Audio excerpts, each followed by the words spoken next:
प्रातः क्लास है 24 जुलाई 1967। रिकॉर्ड चला है बदल जाए दुनिया न बदलेंगे हम।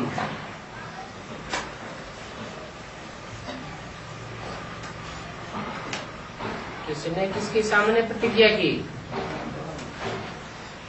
बच्चों ने बाप के सामने प्रतिज्ञा की। क्या प्रतिज्ञा की? दुनिया बदल जाए लेकिन हम बदलेंगे नहीं। उसका नेगेटिव अर्थ भी होता है। क्या? तो नेगेटिव नहीं उठाना, क्या उठाना? कि दुनिया धोखा दे जाए लेकिन हम बाप को कभी धोखा नहीं देंगे। मीठे मीठे बच्चों ने ये गीत सुना।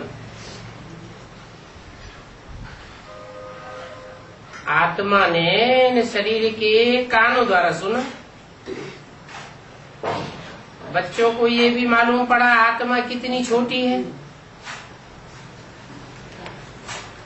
वो आत्मा इस शरीर में नहीं है तो शरीर कोई काम का नहीं रहता।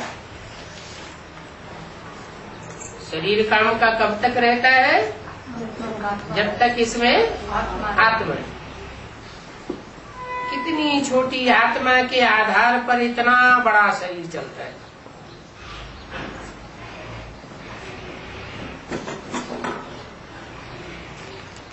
जैसे आजकल मोटरें चली हैं, उनमें बैटरी डाली जाती है। मोटर इतनी बड़ी और बैटरी इतनी छोटी चलती है, लेकिन वो तो फिर भी हद में है। वो बैटरी पकड़ में आती है,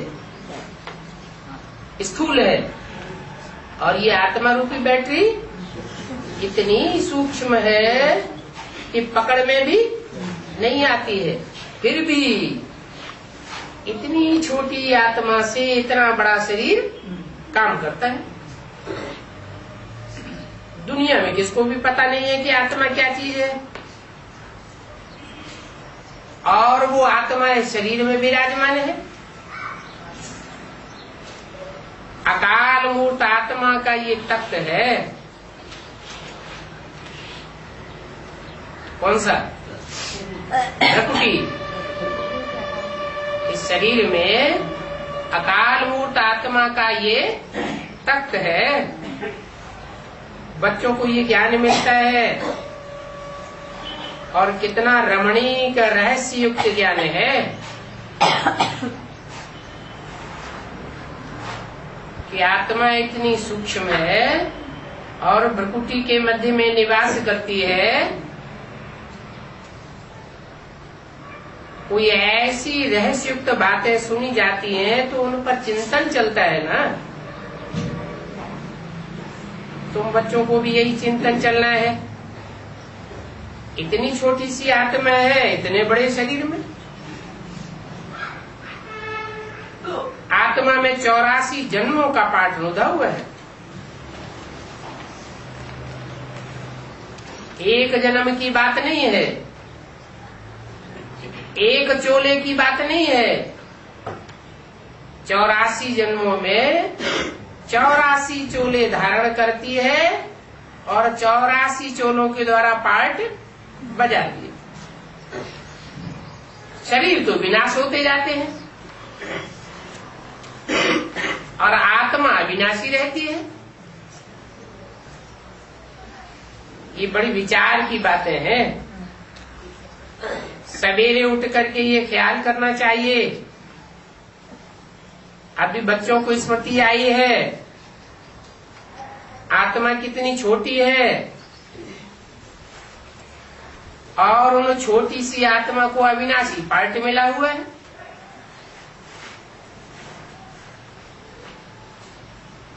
मैं आत्मा कितनी वंडरफुल हूं, और ये वंडरफुल ज्ञान तुम आत्मा को मिला हुआ है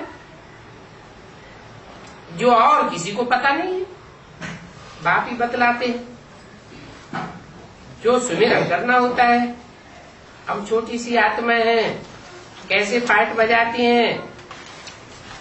आत्मा का शरीर पहले छोटा होता है, फिर धीरे धीरे बड़ा होता जाता है। ये शरीर 5 तत्वों का पुतला है, 5 तत्वों से बनता है।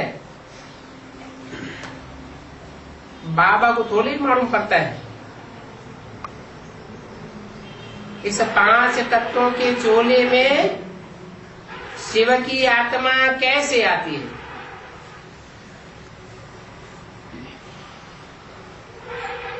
इन ब्रह्मा को भी पता नहीं पड़ता। ऐसे भी नहीं, सदैव इसमें रहते हैं। इसमें ब्रह्मा के तन में सदैव रहते हैं, ये भी कोई पक्का नहीं। तो ये चिंतन करना है। तुम बच्चों को बाप ऐसा ज्ञान दे रहे हैं जो और कोई को मिल नहीं सकता है। तुम जानते हो कि बरोबर ये ज्ञान उनकी आत्मा में भी नहीं था।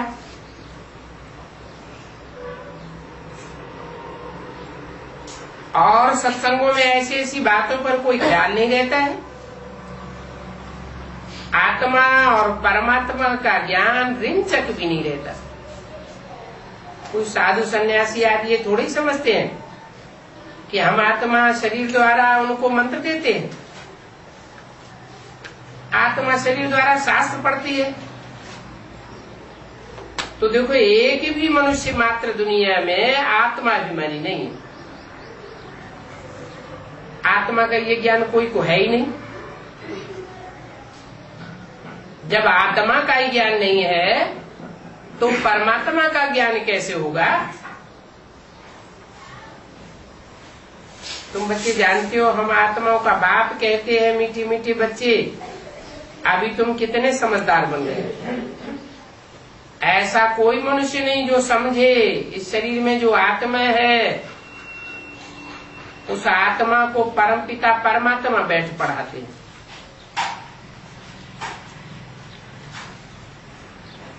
बैठ पढ़ाते हैं माना परमपिता परमात्मा शरीर में बैठ पढ़ाते हैं।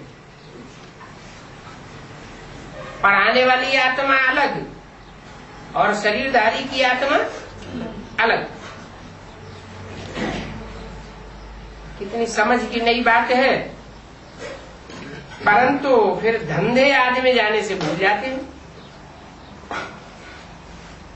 पहले पहले तो बाप आत्मा का ज्ञान देते हैं जो और कोई भी मनुष्य मात्र में नहीं। ज्ञान भी आत्मा परमात्मा अलग रहे बहु ज्ञान,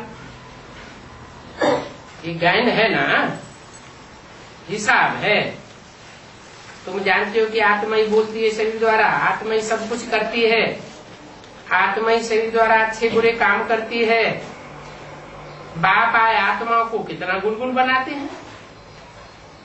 तो बाप कहते हैं सवेरे उठकर ये ख्याल करो कि आत्मा क्या है जो इस शरीर द्वारा सुनती है, और आत्मा का बाप है परमपिता परमात्मा, जिसको पतित पावन ज्ञान सागर कहते हैं। ये निराकार परमात्मा की महिमा है, जिसको पतित पावन कहा जाता है। जो साकार देहधारी मनुष्य हैं वो पतित पावन नहीं हो सकते, क्योंकि सभी मनुष्य मात्र को अपना अपना शरीर है और परमपिता परमात्मा को अपना शरीर नहीं है, इसीलिए वो पतित पावन है। फिर उनको सुख का सागर, पवित्रता का सागर, शांति का सागर कहा जाता है ना। परंतु मनुष्य मात्र को सुख का सागर, शांति का सागर, पवित्रता का सागर नहीं कह सकते। लक्ष्मी नारायण को कहेंगे सदैव पवित्रता का सागर, ऐसे कहेंगे क्या? नहीं। सत्य को आज में कहेंगे कि लक्ष्मी नारायण पवित्र थे, क्योंकि वो फिर अपवित्रता का सागर भी बनते हैं। कब? कलयुग अंत में अपवित्रता का सागर, कलयुग के आदि में पवित्रता का सागर बनते हैं। तो सदैव पवित्रता का सागर रहे वो तो सिर्फ एक सदा शिव ही है जो सदैव पवित्रता का सागर है। कलयुग अंत में भी आते हैं, पतित दुनिया में आते हैं, पतित तन में आते हैं, बंदरों की महफिल में आते हैं, साथ रहते हैं, साथ खाते हैं, साथ सोते हैं, तो भी पवित्रता का सागर। एक बाप ही है जो सदैव पवित्रता का सागर है। मनुष्य तो सिर्फ भक्ति मार्ग के शास्त्रों का बैठ वर्णन करते हैं। वर्णन करना अलग बात है और प्रैक्टिकल में अनुभव करना अलग बात है।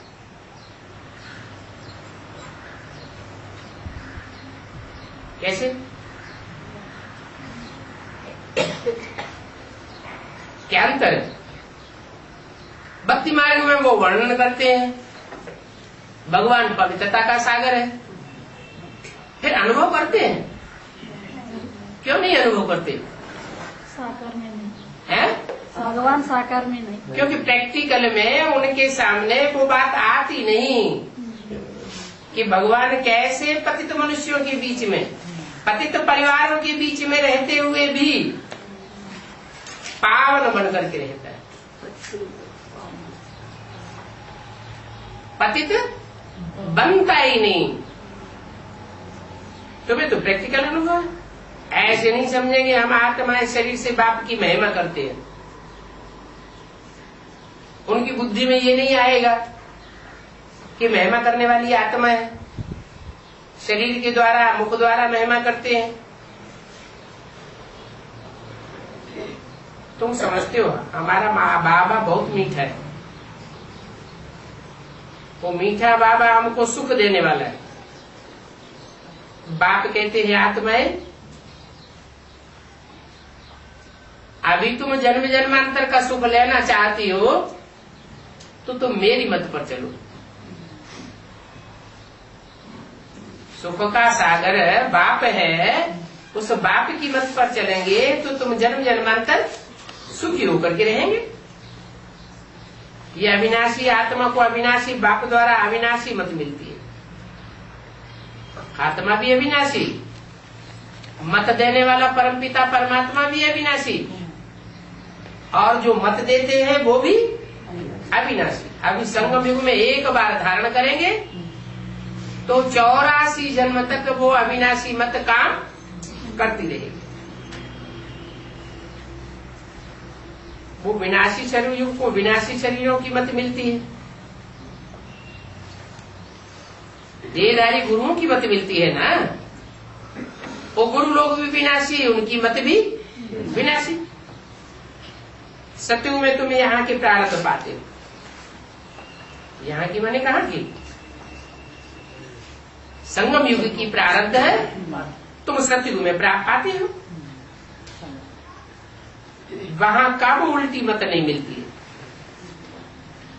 कहा? सत्युग में कब उल्टी मत मिलती नहीं। अभी की श्रीमत सत्युग में अविनाशी बन जाती है। कैसे? वहां अविनाशी बाप तो होता नहीं, फिर अविनाशी मत कैसे बन जाती है?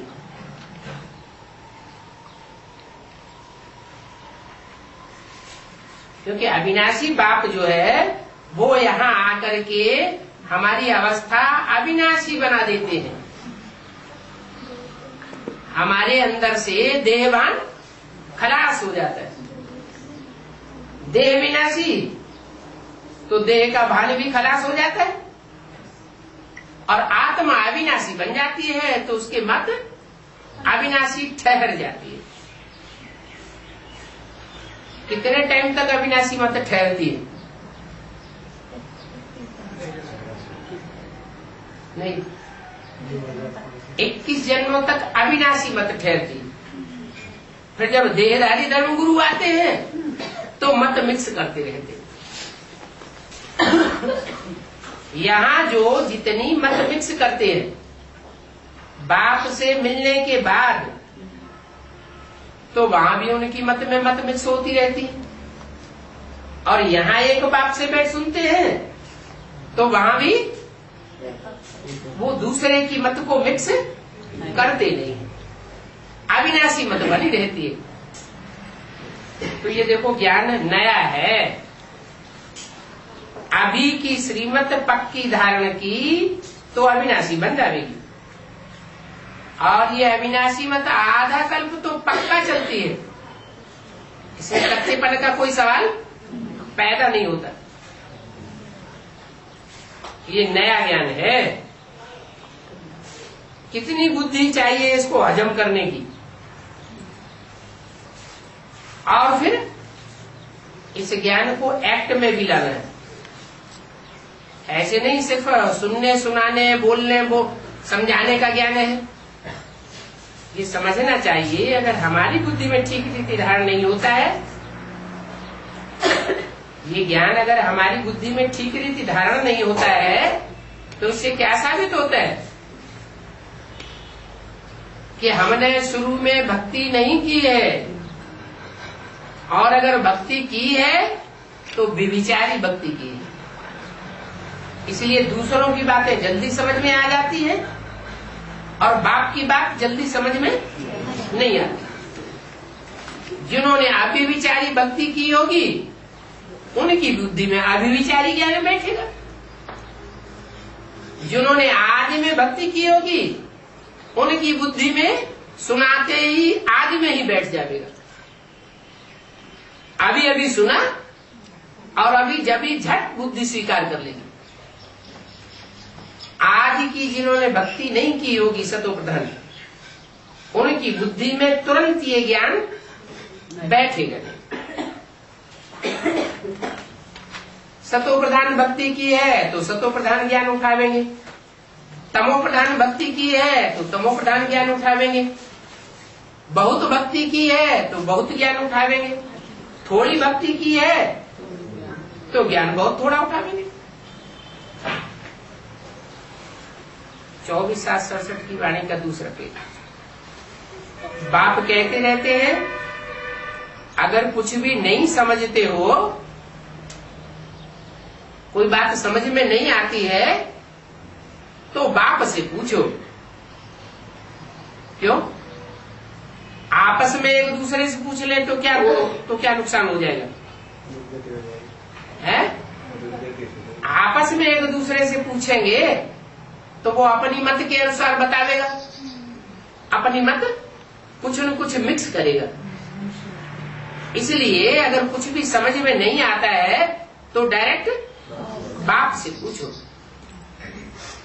क्योंकि बाप है अविनाशी सृजन। क्यों? ब्रह्मा कुमार कुमारियों के लिए अविनाशी सर्जन है। क्यों? कैसे? 68-69 में शरीर छोड़ दिया, तो अगर वो पूछना चाहे बाप से तो कैसे पूछेंगे? पूछ नहीं सकते। लेकिन बाप ने तो बता दिया कि बाप है अविनाशी सर्जन। जब तक संगम युग है तब तक बाप पढ़ाई पढ़ाने के लिए बांधा हुआ है। उनको सुप्रीम सोल कहा जाता है। जो अविनाशी सर्जन है वो सुप्रीम सोल है। आत्मा पवित्र बनती है तो उनकी महिमा होती है, आत्मा अपवित्र बनती है तो ग्लानि होती है। कहते हैं कृष्ण श्याम और कृष्ण सुंदर। लेकिन कौन से कृष्ण की पूजा करते हैं? श्याम कृष्ण की पूजा करते हैं, सुंदर कृष्ण की पूजा इतनी नहीं करते।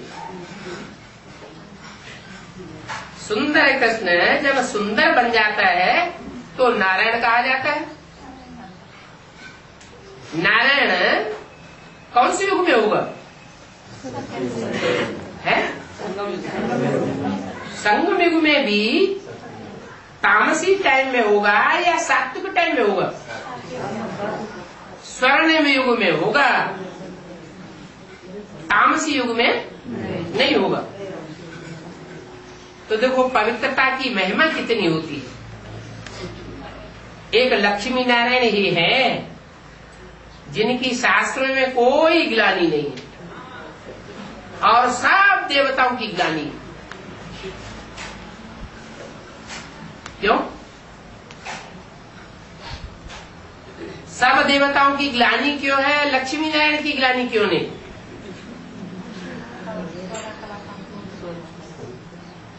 क्यों? कृष्ण 16 कला संपूर्ण नहीं है? कृष्ण भी तो 16 कला संपूर्ण गाया जाता है। फिर कृष्ण की ग्लानि भी कर दी,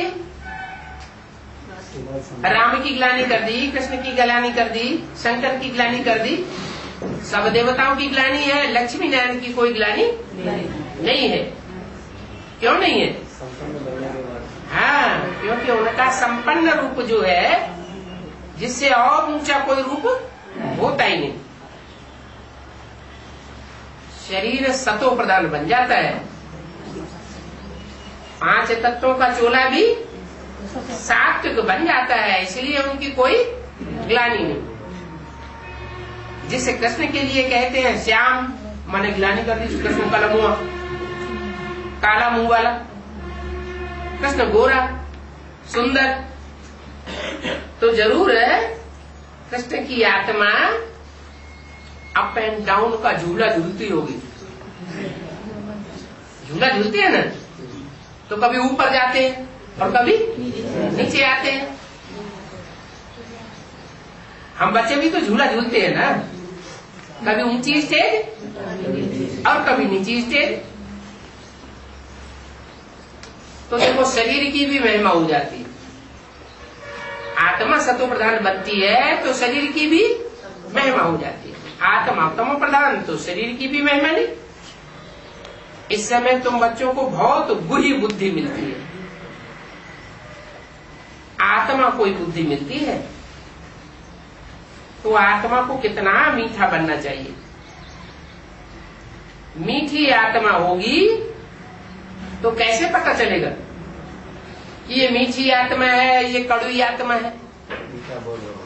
हाँ, मीठी आत्मा होगी तो सबको सुख देगी, कड़वी आत्मा होगी तो सबको दुख अनुभव कराएगी।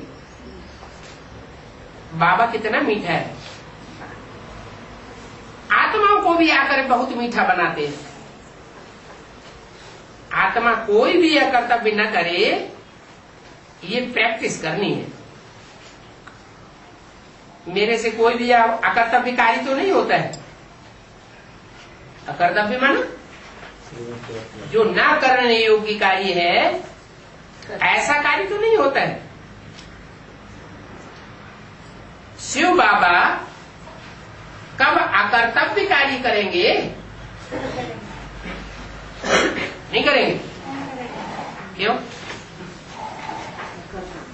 है? शिव बाबा अकर्तव्य कार्य नहीं करेंगे। वो बच्चे को झापट मारते तो उसमें भी कल्याण, हाँ, उसमें भी कल्याण समाया हुआ होगा। शिव बाबा जो करेंगे सब सच्चा करेंगे, जो सुनाएंगे सच्चा सुनाएंगे, जो वाइब्रेशन छोड़ेंगे सच्चा छोड़ेंगे, जो संकल्प करेंगे सच्चा करेंगे। इसलिए उनको कहा जाता है सत्य चित्त आनंद। वो आते ही है उत्तम से उत्तम कल्याणकारी कर्तव्य करने के लिए, उत्तम से उत्तम कल्याणकारी पुरुषोत्तम संगम युग में। इससे जास्ती उत्तम कल्याणकारी पुरुषोत्तम युग कोई होता ही नहीं। सबको सदगति देते हैं, किसी एक को दे एक को न दे ऐसे नहीं। हाँ, सदगति नंबरवार होती है, एक जैसी सदगति सबकी होती नहीं है। जो बाप कर्तव्य करते हैं तो वो कर्तव्य बच्चों को भी करना चाहिए। क्या क्या करना चाहिए? बाप कर सबकी सदगति करते हैं, तो बच्चों को भी किसी के प्रति बुखार अंदर में नहीं रहना चाहिए।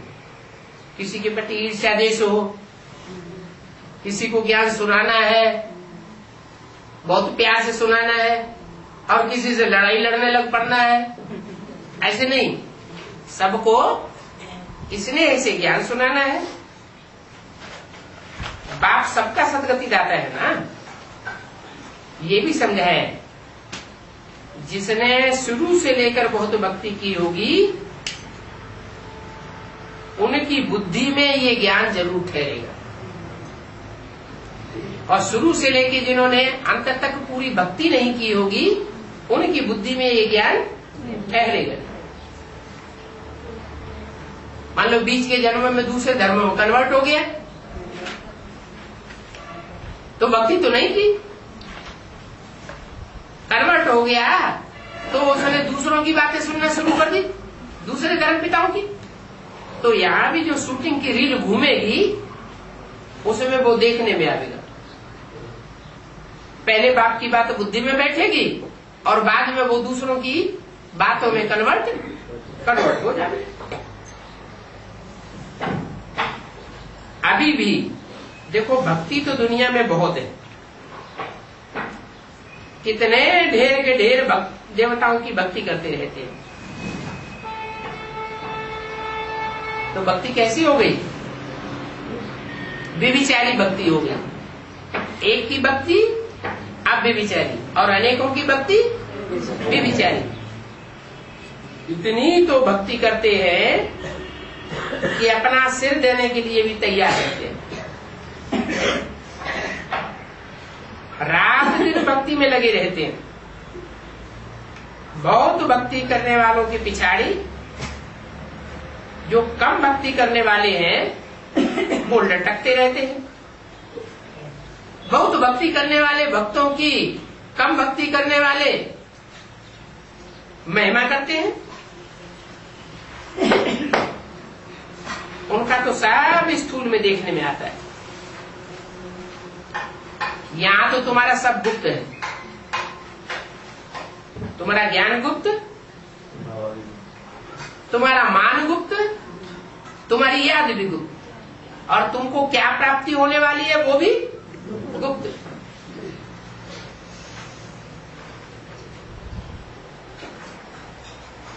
तुम्हारी बुद्धि में सृष्टि के आदि मध्य अंत का सारा ज्ञान, ये भी बच्चों को मालूम है। बाबा हमको पढ़ाने आए, अभी फिर हम घर जाएंगे। जिस घर से हम आत्माएं आते हैं, वही हमारा घर है, वहीं फिर वापस जाएंगे। और उस घर में शरीर ही नहीं होता, तो आवाज कैसे होगा? क्या शरीर होता है तो आवाज होती है, शरीर नहीं होता तो आवाज भी नहीं। आत्मा बिगर शरीर क्या बन जाती है? देखो, मनुष्यों का शरीर में कितना मोह रहता है। आत्मा तो उससे निकल गई, शरीर मुर्दा बन गया। उन 5 तत्वों पर कितना लव रहता है। चिता पर चढ़ते हैं, कितना मोह रहता है शरीर में। अभी तुम समझते हो नष्टो मोहा तो होना है, तुमको सारी दुनिया से नष्टो मोहा होना है। ये शरीर तो खलास हो जाना है, सारे ही शरीर खलास हो जाएंगे, तो उनसे मोह निकल जाना चाहिए। परंतु फिर भी मोह रहता है। कोई वर्ष वर्ष ब्राह्मण खिलाते रहते हैं, याद करते हैं ये फलाने का ब्राह्मण है। अरे अब वह आत्मा थोड़े ही खा सकती है। जिस ब्राह्मण को खिलाया वो तो दूसरा है। तुम बच्चों को अब इन बातों से अलग हो जाना चाहिए। किन बातों से है? श्राद्ध आदि खिलाना, 13वीं आदि खिलाना, इन बातों से तुम्हारी बुद्धि डिटैच हो जानी चाहिए। बुद्धि में है ये सारा ड्रामा है, हर एक अपना अपना पार्ट बजाते हैं। इस समय तुमको ज्ञान है हमको नष्ट मोहा बनना है। मोहजीत राजा की आख्याने भी है। कौन सी आख्याने? कहानी कौन सी? मोहजीत राजा की कहानी है? सत्य हरिश्चंद्र राजा की। और कोई मोहजीत राजा होता नहीं है, एक की कहानी है। ये तो कथाएं बहुत बनाई गई, वहां तो अकाले मौत होता नहीं है, तो पूछने की भी बात नहीं रहती है। तो जो मोहजीत राजा की कहानी है वो किस समय की यादगार है? जरूर है संगम युग में कोई ऐसा सत्यवादी राजा हरिश्चंद्र हुआ है जिसकी ये कहानी बनाई है। बैठ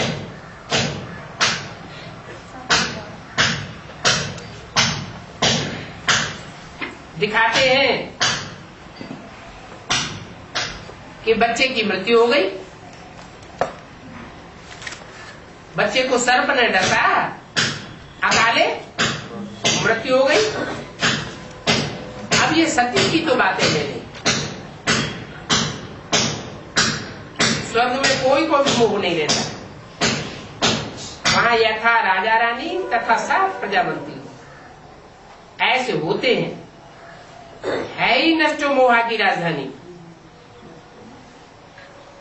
रावण राज्य होता है तो मोह होता है, वहां सतयुग में तो कोई विकार नहीं होता। रावण का राज्य ही नहीं, रावण की राजाई चली जाती है। रावण की राजाई को शैतानी राज्य कहा जाता है। राम राज्य में क्या होता है कोई को कुछ भी पता नहीं है, सिवाय बाप के, और कोई ये बात बताता भी नहीं है। बाप के शरीर में होते भी देही अभिमानी है। लोन पर अथवा किराए पर मकान लेते हैं तो उसमें भी देखो मोह रहता है।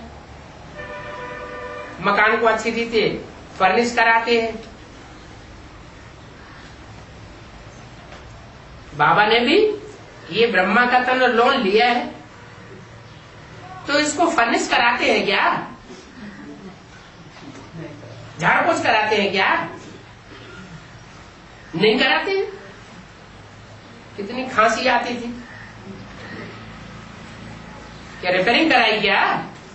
नहीं, क्योंकि बाबा को इस तन से कोई मोह नहीं है। वो तो किराए पर मकान लेते हैं तो उसमें कितना मोह रहता है। इस रथ को तो फर्निश करना ही नहीं है, क्योंकि बाप तो अशरीरी है ना। इनको कोई भी श्रृंगार आदि करने की प्रैक्टिस नहीं है। इनको कौन से शरीर को? ब्रह्मा के रथ को कोई भी श्रृंगार आदि करने की दरकार नहीं है। इनको तो सिर्फ यही प्रैक्टिस है, अविनाशी ज्ञान रत्नों से बच्चों को श्रृंगार। इनको माने किनको? ब्रह्मा को। लेकिन मंदिर में जब श्रावण का मास होता है तो शिवलिंग को कितना श्रृंगारते हैं। हर सोमवार को गुलाब के फूलों से श्रृंगार करेंगे।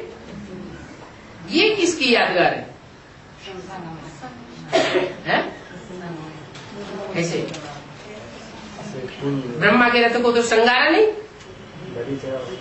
है। हाँ, ब्रह्मा का रथ तो टेम्परेरी रथ था,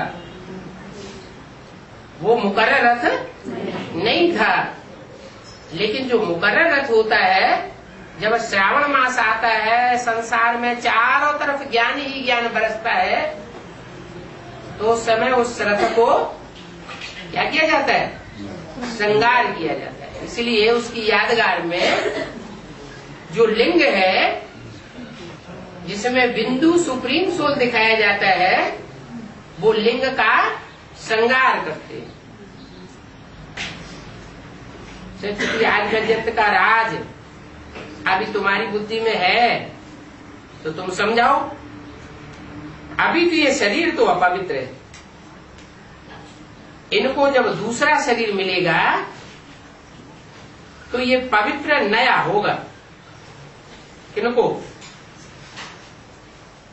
इनको मतलब ब्रह्मा को जब दूसरा नया शरीर मिलेगा, बच्चे के रूप में जन्म लेंगे तो इनका शरीर पवित्र और नया होगा। इस समय तो ये पुरानी दुनिया है। कब तक? इस समय ये पुरानी दुनिया मैंने कब तक बताया? ब्रह्मा के जीवित होने तक बताया। इस समय ये नई पुरानी पतित दुनिया है। फिर घोषणा करा दी क्या 10 वर्ष में पुरानी दुनिया खलास और नई दुनिया स्थापन हो जाएगी। तो क्या 77 में नई दुनिया बन गई है? बन नहीं गई, लेकिन ये कहा जाता है आप मुए मर गई दुनिया। तो पुरानी दुनिया से मोह ममत्व त्याग दिया तो जैसे पुरानी दुनिया खलास हो गई, नई दुनिया का बनाना शुरू हो गया। माने नए संगठन की बनने की शुरुआत 77 से हो गई। तो ये दुनिया तो खत्म हो जानी है। ये भी किसको पता नहीं है कि पुरानी दुनिया खलास हो रही है। आस्ते आस्ते मालूम पड़ेगा क्या कि नई दुनिया की स्थापना हो रही है और पुरानी दुनिया का विनाश हो रहा है। आस्ते आस्ते मालूम पड़ेगा। माने ब्राह्मणों की जो संगम युग दुनिया है वो 77 से विनाश होना शुरू हो गई और नई दुनिया की स्थापना शुरू हो गई। दोनों काम साथ साथ। एक तरफ पुरानी दुनिया में विघटन होता है और दूसरी तरफ नई दुनिया का संगठन शुरू होता है। तो ये आस्ते आस्ते मालूम पड़ता जाएगा। पुरानी दुनिया का विनाश और नई दुनिया की स्थापना ये भी बाप का ही काम है। क्या कोई भी धर्म पिता है या कोई भी मनुष्य मात्र पुराने संगठन को खलास कर देवे और नया संगठन दुनिया में स्थापन कर देवे, ऐसा कोई करता नहीं। जो भी धर्म पिताएं आए अपना अपना नया धर्म स्थापन तो किया, लेकिन पुराने धर्मों का विनाश कोई नहीं कर सके। ये तो बाप का ही काम है। बाप ही आए ब्रह्मा द्वारा प्रजा रच नई दुनिया की स्थापना करते हैं। तुम नई दुनिया में हो ना। नई दुनिया में कौन रहते हैं? देवताएं रहते हैं। पुरानी दुनिया में पुरानी दुनिया में सब आसुर और नई दुनिया में जो देवता बनने वाली आत्माएं होंगी वो ही आवेंगी, दूसरी आत्माएं नहीं आवेंगी। तुम्हारी खुशी देवताओं से भी ऊपर है। क्यों? हाँ, क्योंकि देवताओं को भगवान नहीं मिलेगा और तुमको भगवान मिलता है। देवताओं को तीनों कालों का ज्ञान नहीं होता है और तुमको तीनों कालों का ज्ञान होता है। तो ये संगम युग सबसे ऊंची युग है। संगम युग से ही नई दुनिया होगी। ऐसे नहीं कि जब तक संगम युग है तब तक पुरानी दुनिया रहेगी, फिर संगम युग खत्म होगा तब नई दुनिया आवेगी। नहीं, नई दुनिया की शुरुआत कहाँ से होगी? संगम युग में ही नई दुनिया का फाउंडेशन पड़ेगा। एक तरफ पुरानी दुनिया भी होगी और दूसरी तरफ नई दुनिया भी। पुरानी दुनिया के बीच बाप आकर के नई दुनिया का वर्षा देते। पतित तमो प्रधान दुनिया भी होगी और पतित तमो प्रधान दुनिया के बीच नई दुनिया का संगठन भी बना हुआ होगा। नई दुनिया छोटी होगी और पुरानी दुनिया बड़ी होगी। तो देखो, ऐसे जो ब्राह्मण बनते हैं नई दुनिया में, संगम युग में, उन ब्राह्मणों की खुशी भी बहुत ऊंची होती है। ऐसे तो 100 वर्ष का संगम युग है। संगम युग के आदि में साक्षात्कार में जाते थे, ध्यान में जाते थे, स्वप्न देखते थे, खुशी तो होती थी ना। लेकिन उनकी खुशी उतनी ऊंची नहीं होगी जितनी संगम युग के अंत में जो नई दुनिया बनेगी, उस नई दुनिया में रहने वालों को जितनी ऊंची खुशी होगी। बाप ने समझाया, तुम गोद में आते हो तो पहले पहले ये याद करना है कि हम ईश्वर बाप की गोद में जाते हैं, हम कोई देहधारी की गोद में नहीं जाते। शिव बाबा को याद करके फिर इनकी गोद में आना चाहिए। 24 जुलाई सन 1967 की वाणी का 3रा पेज।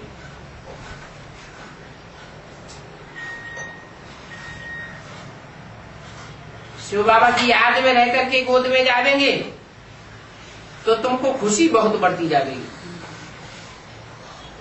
बुद्धि में आवेगा उस बाप ने ही शरीर का लोन लिया है, इस बाप ने, ब्रह्मा ने नहीं, शिव बाबा ने ही इस शरीर का लोन लिया है। तुम जानते हो शिव बाबा निराकार है, आकारी नहीं है। शिव बाबा साकारी नहीं है, क्या है? निराकार है। जो निराकार है वो शरीर का सुख लेने वाला नहीं है। उनकी गोद में हमको कैसे जाना चाहिए?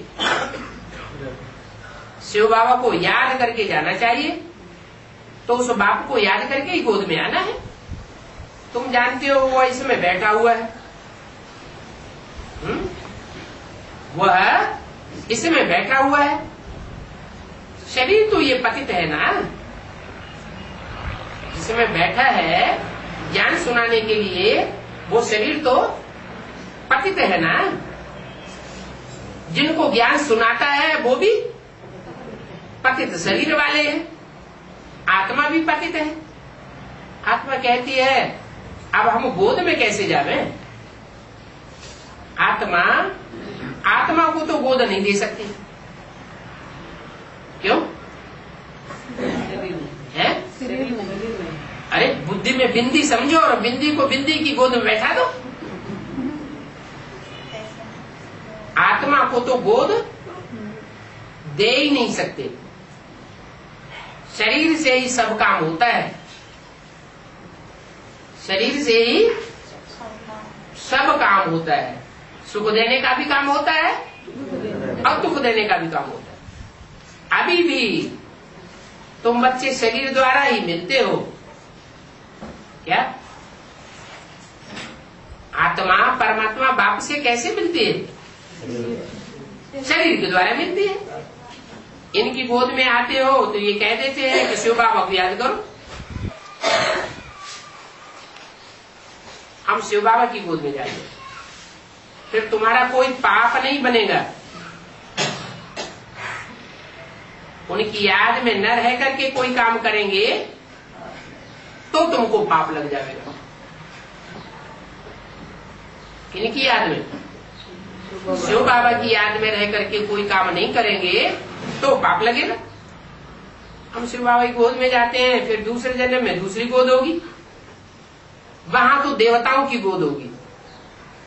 देवताओं को ऊंचे से ऊंचे नहीं कहेंगे, और तुम तो अभी शिव बाबा की ऊंचे से ऊंचे गोद में आते हैं, तो पाप लगने का सवाल ही नहीं। ये ईश्वरीय गोद एक बार ही मिलती है, फिर 84 जन्मों में कभी ये ईश्वरीय गोद नहीं मिलेगी। मम्मा को भी छोड़ करके बाबा को याद करना पड़ता है?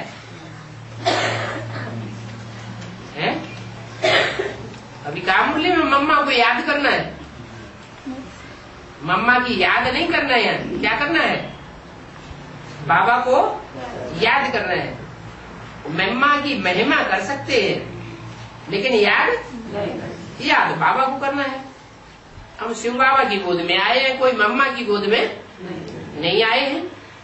वास्तव में गोद में भी आने की दरकार नहीं है। क्या? क्यों? ऐसे क्यों कहा? गोद में आने का मतलब क्या है? लौकिक दुनिया में माँ बाप बच्चे को गोद लेते हैं, उसका क्या मतलब है? कि बच्चा उन माँ बाप का बन चुका।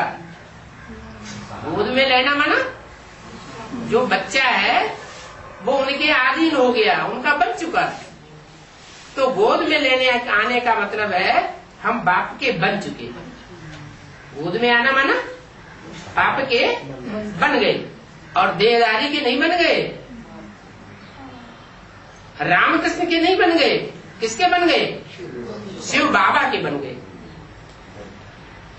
तो मुख से ये कहना है, दिल में ये बैठा हुआ हो, बाबा अब हम आपके हो चुके।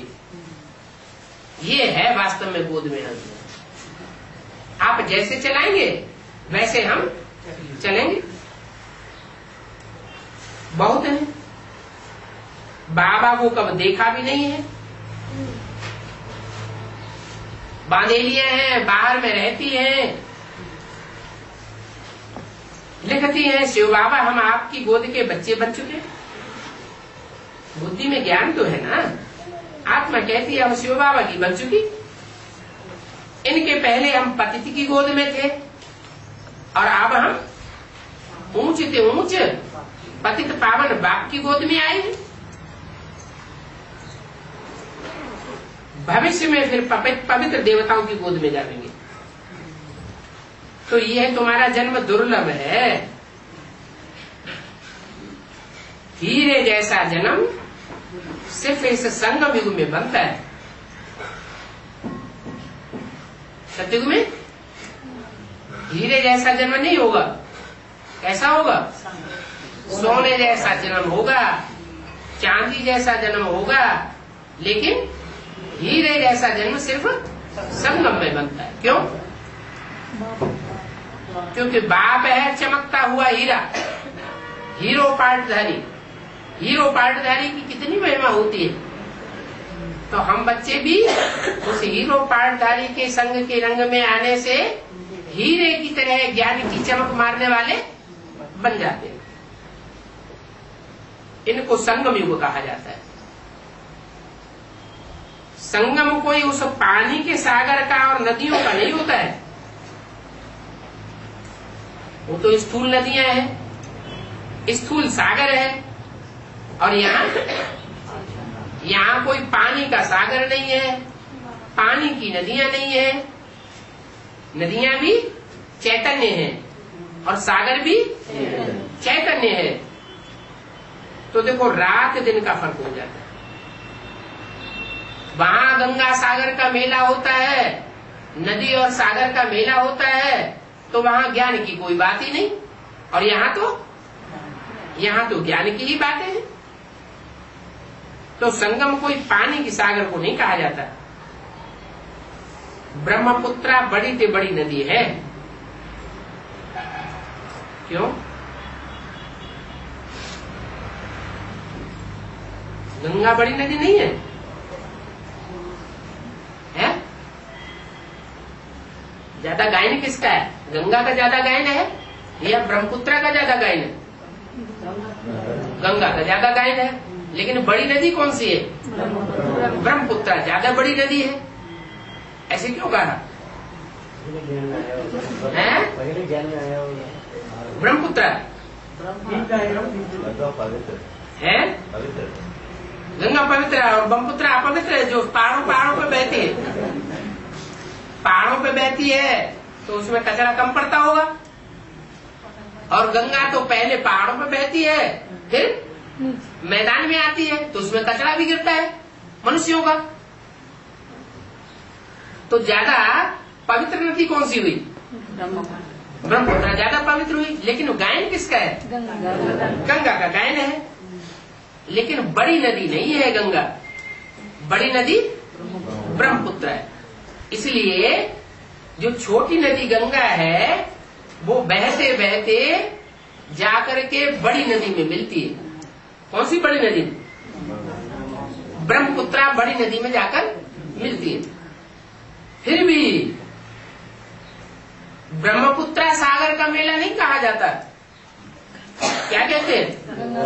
गंगा सागर का मेला कहते हैं। नदियां जाए सागर में गिरती हैं। तुम भी ज्ञान सागर शिव बाबा से निकली हुई गए नदियां हो। ज्ञान सागर शिव बाबा है। और बड़े से बड़ी नदी है ब्रह्मपुत्र। तो बड़ी नदी क्यों बताया उसे?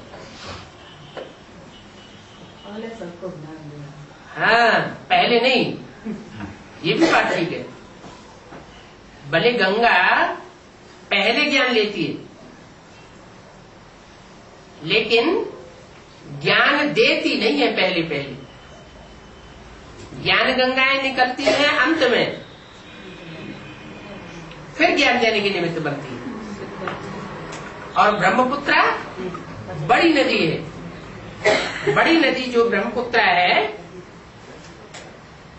उसमें गंगा भी जाकर के मिलती है। ज्यादा पानी किसमें होगा? गंगा। तुम भी जानते हो, जिसमें ज्यादा ज्ञान वो बड़ा ठहरा, जिसमें कम ज्ञान वो छोटा ठहरा। ब्रह्मपुत्र ब्रह्मपुत्री भक्ति मार्ग में कहा जाता है। और बाबा नाम क्या देते हैं? ब्रह्मपुत्रा। क्यों? बाबा मेल क्यों कर देते हैं? रुद्रमाला का मणका है। रुद्रमाला के मणके से मिल जाती है। भक्ति मार्ग में ब्रह्मपुत्री कहते हैं। बाबा बात असली बताते हैं।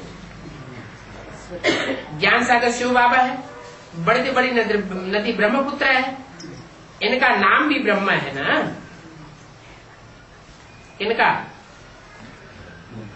है ब्रह्म का नाम। ब्रह्म का नाम क्या है? ब्रह्मा। और ब्रह्मा से जो पैदा होगा उसका नाम ब्रह्मपुत्र। सागर से इनका कितना मेल है? किनका? ब्रह्मपुत्र का कितना मेल है? जैसे पति पत्नी का मेल होता है, तो पति पत्नी का ज्यादा मेल होता है या दूसरे संबंधों का ज्यादा मेल होता है? पति पत्नी का ज्यादा मेल होता है। तो बोला सागर से इन ब्रह्मपुत्र का कितना मेल है। क्या मतलब हुआ? नहीं, जगदम्बा जो है वो तन से तो मिलती है, लेकिन मन से मिलती है क्या? है? ब्रह्मपुत्र जो है तन से, मन से, धन से, समय, संपर्क, संबंध से, सब प्रकार से सागर में मिलकर एक हो जाती है। इसलिए बोला सागर से इनका कितना मेल है। माने जो लक्ष्मी है वो सागर से मिलकर के एक हो जाती है। कितनी एक हो जाती है कि त्रेता युग में जब जन्म होगा तो वो राम और वो सीता बन जाए। माने दोनों आत्माओं का समान स्वभाव संस्कार बन जाता है। तो बुद्धि में ये बातें धारण करो। तुमको मालूम है ना ये नदियां कहाँ से निकलती है? हिमालय। पानी हिमालय पर जो बर्फ है वो जमी हुई होती है या बहती हुई होती है? पानी भी जाम जो हो जाता है, बहता नहीं है।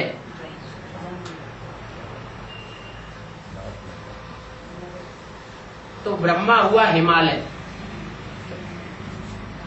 उनका ज्ञान जल इतना ठंडा शीतल हो जाता है कि बर्फ की तरह जम जाता है, बहता नहीं है।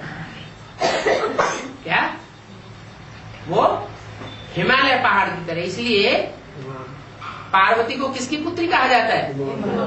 हिमालय पुत्री। तो बुद्धि में ये बातें धारण करो। तुमको मालूम है ये नदियां कहां से निकलती हैं?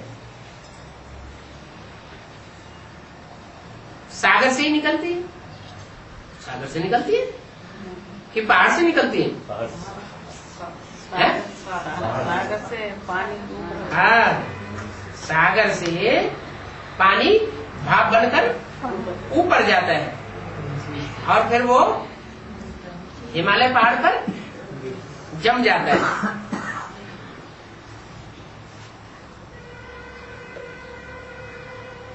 सागर से मीठा पानी बादल खींचते, सागर के बच्चे जाए सागर में मिलते हैं। तुम भी ज्ञान सागर से निकले, फिर वहां से चले जाएंगे। ये है ज्ञान सागर। जहां ये रहती हैं वहां तुम आत्माएं भी रहती हो। ज्ञान सागर जाकर तुमको पवित्र मीठा बनाते हैं। अभी पवित्र मीठा बना रहे हैं ना, आत्मा जो खारी बन गई है उनको कितना मीठा बनाते हैं। 5 विकारों की छीछी सी रावण तुमको खारा बनाए देते हैं। छीछी रावण से तुम निकलती हो तो तुम तमो प्रधान बन जाती हो। बाप आकर तुमको सतो प्रधान बनाते हैं। बाप पुरुषार्थ बहुत कराते हैं। तुम कितनी सतो प्रधान स्वर्ग में रहते थे, अभी तुम बिल्कुल छीछी बन गए। रावण ने तुमको देखो क्या बनाई दिया। भारत में गाया जाता है, हीरे जैसा जन्मा मूलक कौड़ी बदले खाए जाए रे। तो कौड़ी बदले तुम अपना जन्म खोए रहे हो ना। बाबा कहते रहते हैं तुम कौड़ियों की पिछाड़ी क्यों हैरान होते हो। कौड़ियां भी जास्ती थोड़ी चाहिए। गरीब झट समझ जाते हैं। साहूकार तो कहते हैं हमारे लिए तो अभी यही स्वर्ग है। तुम बच्चे अभी समझते हो जो भी मनुष्य मात्र है सबका इस समय कौड़ी जैसा जन्म, कुछ भी नहीं समझते, बिल्कुल ही तुच्छ बुद्धि। पहले हम भी ऐसे थे। अभी देखो बाबा हमको क्या बनाते हैं। एम ऑब्जेक्ट तो तुम्हारे सामने है। क्या एम ऑब्जेक्ट है? नर से नारायण, नारी से लक्ष्मी। हम बनते हैं। भारत अब कौड़ी जैसा कंगाल बन गया है। भारतवासी खुद थोड़े ही जानते हैं कि हम कौड़ी जैसे बन चुके हैं। यहाँ तुम कितने साधारण अबलाए हो। कोई बड़ा आदमी होगा उनको यहाँ बैठने की दिल भी नहीं होगी। क्या कोई बड़ा मिनिस्टर आवेगा तो कहेगा कहाँ बैठ जाए जाके। क्यों क्यों उनकी दिल नहीं होगी? क्योंकि उनको देहवान बहुत रहता है। तुम कितनी साधारण अबलाए हो। जहाँ बड़े बड़े आदमी, गुरु, सन्यासी आदि लोग होंगे वहां बड़ी बड़ी सभाओं में वो बहुत जाएंगे। बाप कहते हैं मैं तो बड़ी बड़ी सभाओं में जाता ही नहीं हूं। मैं तो छोटे छोटे ग्रुप बनाकर तुम बच्चों को पढ़ाई पढ़ाता हूं। गरीब निवाज हूं ना। भगवान बाप गरीबों की रक्षा करते हैं। गरीब तो गरीब ही रहते हैं। वो गरीब कोई साहूकार थोड़े ही बन जाते हैं। आज की दुनिया में क्या होता है?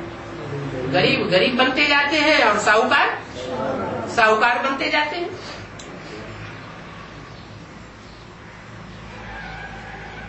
तो गरीब जो गरीब बनते जाते हैं उनकी फिर रक्षा कौन करता है? कोई रक्षा करता है क्या?